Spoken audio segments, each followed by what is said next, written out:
আমি আলী হায়দার মৃদুল, দৈনিক শ্যামল সিলেট পত্রিকায় স্টাফ রিপোর্টার এবং জুলাই আগস্ট আন্দোলনে আমি মাঠে থেকে সক্রিয়ভাবে কাজ করেছি। সেদিন ৩ আগস্ট ছিল এবং আমি দেখেছি যে আরএন টাওয়ারের দিকে যখন পুলিশ যাচ্ছিল তখন মানরু শপিং সেন্টারের ঠিক বিপরীতে একটি গলি ছিল, খুশবু রেস্টুরেন্টের গলি বলি ওইটাকে আমরা। ওইটার ভিতরে আমি দেখেছি যে বেশ কয়েকজন ৩০ থেকে ৪০ জন স্টুডেন্ট ওইখানে ছিল। তো আমরা ওইটা অ্যাজ এ জার্নালিস্ট, আমরা তো পড়াশোনা করে জার্নালিজমে এসেছি, তো সেক্ষেত্রে তাদেরকে দেখেও আমরা না দেখার ভানটা করেছি।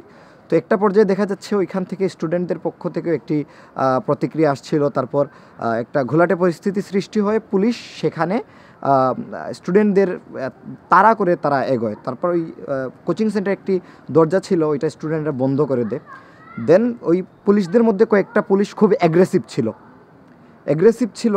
তাদের অ্যাগ্রেসিভ নেচার দেখে আমি ভাবলাম যে আসলে আমি যাই তাদের পিছনে, দেখি তারা কী করে। আমি ভাবছি হয়তো গেট থেকে তারা ফিরে চলে আসবে, যেহেতু স্টুডেন্টরা ভিতরে আছে।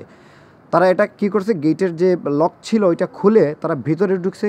স্পেসিফিকলি আমি বলতে চাই যে সাদা হেলমেট পরিহিত যে পুলিশ অফিসারটা ছিল, সে একটু আগে যার সাথে কথা বলছিলাম নাসিমাকে সরাসরি একদম জিরো রেঞ্জ থেকে, যেটা আমরা বলি একদম নিরস্ত্র একজন মেয়ের উপর সে মানে বর্বরতার কতটুকু বর্বর তার মাইন্ড হলে সেভাবে গুলি করতে পারে, মানে I can't even say this, মানে এতটুকু বর্বর যে একদম একটা নিরস্ত্র মেয়ে তার থেকে ৪-৫ কদম সামনে মানে দৌড়াচ্ছে, সে গিয়ে ডিরেক্ট একদম ফায়ার করে দিছে তার শরীরের উপর। তখন এই দৃশ্যটা আমি নিজের চোখে দেখে মানে আমি নিজেকে সামনে রাখতে পারিনি। আমি বেশ কয়েকদিন মানে শুধু এই জিনিসটা আমার চোখে ঘুরছিল, কারণ সেটার আমি কাল সাক্ষী তাদের এই বর্বরতার।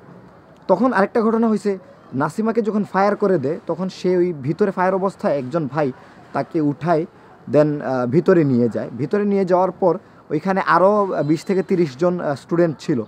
তাদেরকে এত মানে বেধড়ক লাঠি পেটা করে ওই পুলিশ সদস্যরা, তারা হয়তো কোনো স্থানীয় থানার এসআই হবে, আরেকজন ছিল এসআই রাশেদ নামে আরেকজন ছিল ওইখানে।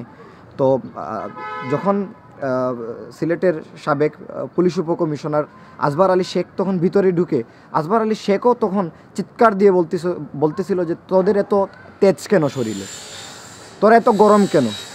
মানে তাদের যে আসবার আলী শেখ যিনি ছিল তিনি পর্যন্ত বলতেছিল, যিনি অলরেডি বেশ কয়েকটা হত্যা মামলার আসামি, তিনি পর্যন্ত বলতেছিল তোদের এত গরম কেন।